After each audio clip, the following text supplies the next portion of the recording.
Okay, Justin, how do you assess that performance from your side this afternoon?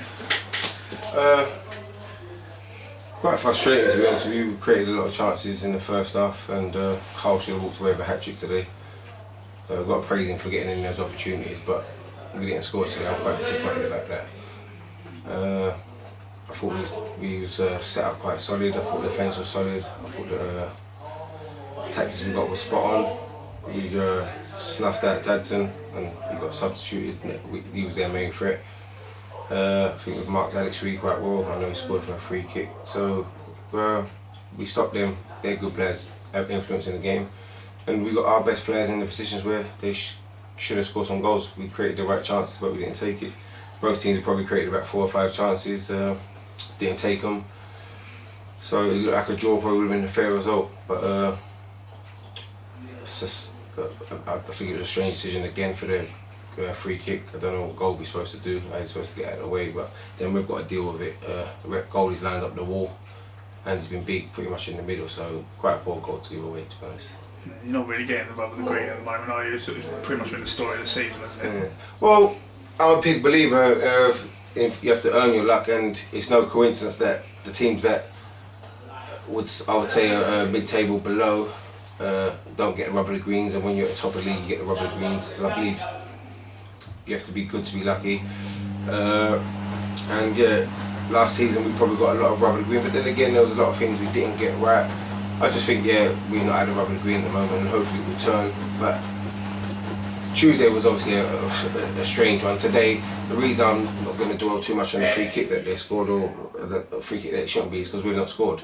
If we would have scored today and that cost us the victory or something, then yeah, you can grumble on it. But I'm disappointed that we've not scored today. And that's what I just said to the lads out there. I said if we would have scored 1 or 2 goals and that would have been made it 3-2 to them, then we can have a case to grumble. I know we ain't getting the rub of the green, but the bottom line is we've not got the ball in the back of the net. The ref can't stop that.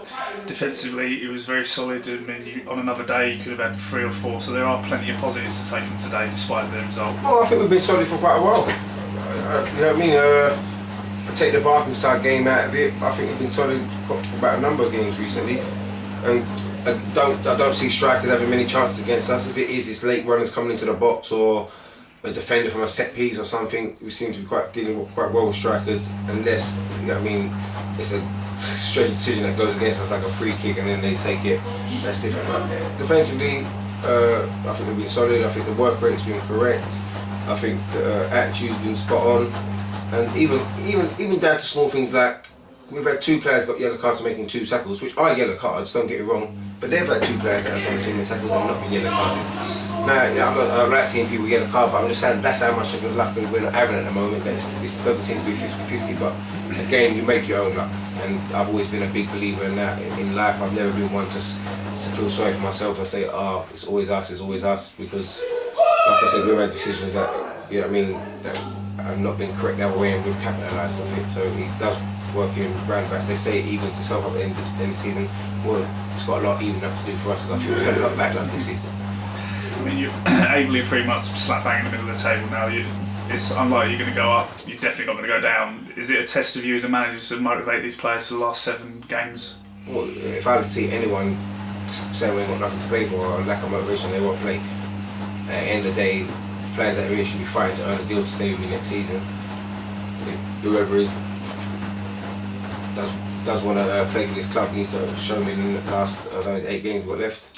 7 games we've got left. They've got to show me in the last 7 games that they want to be here and want to play for this club, because the future of this club is in great hands. It's got a great future, and if you're playing non-league football, bar playing in the conference, I think that you should be looking to play at Aveley's new ground when it has opened. So they should be looking to earn a deal that season here next season that leads into the new stadium. We have got something to play for. We've got to finish as high as possible. I would like to finish in the top 10, and obviously I always want to finish top, but considering, like you said, there's many things. Just one of my main things that I think I've got wrong this season was my coaching team. Not got wrong, but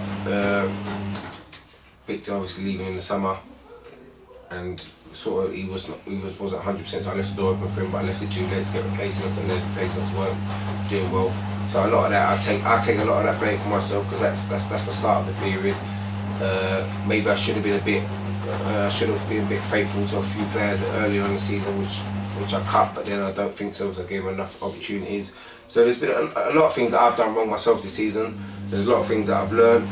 I tried to, in the summer, there's certain players I didn't invite back from last season because I wanted to improve, because I didn't want to have another team that finished in the playoff. I wanted to have another team that finished top of the league.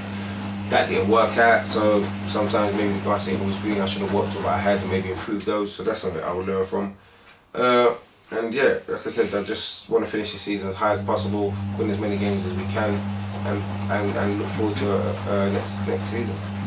The first of those 7 remaining games is Tuesday night against Witton. They're smarting after back-to-back defeats. They're going to want to put their title run back on track, aren't they? It's going to be very tough. Exactly. We don't have it easy, do we? You know, I mean, we play a team that's coming off the back of a loss, or we play a team that's banging form.